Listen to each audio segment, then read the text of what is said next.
Secretary Fortunato de la Peña Jr., members of the DOST family, participants to this forum, guests, ladies and gentlemen.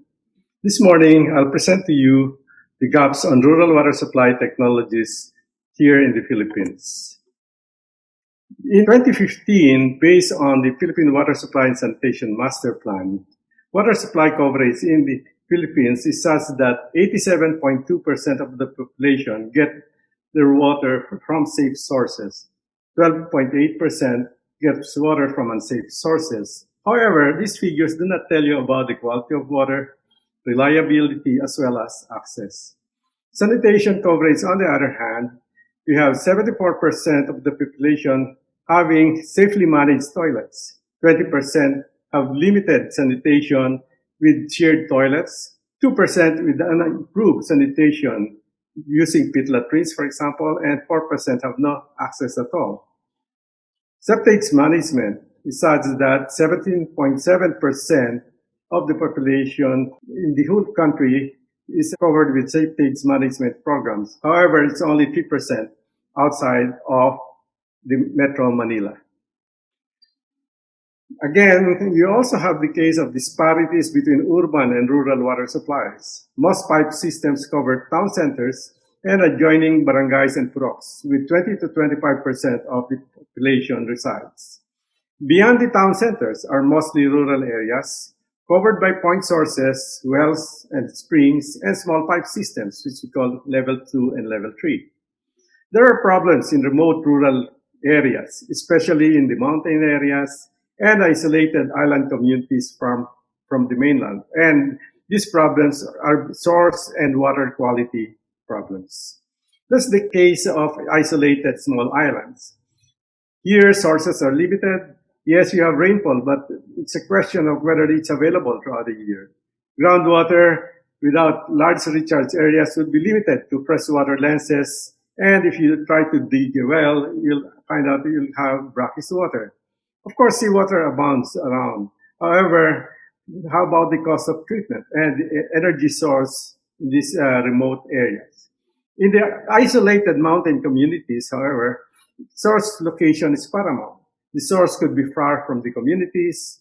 The elevation could be lower than the communities, requiring pumping. And if you're off the grid, you don't have any electricity. Rainfall is also available, but is it available throughout the years? In all these cases, also you have to think of water treatment requirements. Some technologies have been tried in the past. Hydraulic rams for community water supplies in Zamboanga del Sur were tried under the provincial government in around mid-1990s. The International Institute for Rural Reconstruction in Silang, Cavite tried to put this up in 2 communities in Cavite as well.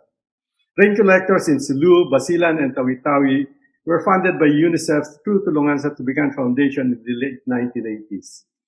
Deep well pump with solar panels for 2 communities in Naga, Cebu were put up around mid-1980s by Shell, and this was monitored and studied by the University of San Carlos Water Resources Center. However, the use of such technologies did not prosper. No concerted effort to further develop and propagate their use were made. In the Philippine Water Supply and Sanitation Master Plan, research and development is a key reform area in the water supply, sanitation, and hygiene sector. R&D is thought to open new ways of finding solutions with science, technology, and innovation. Appropriate technologies will be needed, technically feasible, financially viable, and institutionally feasible for the communities and the people around the area. The challenge then is to deliver such use of technologies to communities. Again, we say that solution must be appropriate. So technically, we think of hydrology, hydrogeology, potable water quality, and climate resilience. And financially, it should be affordable to LGUs and the user communities.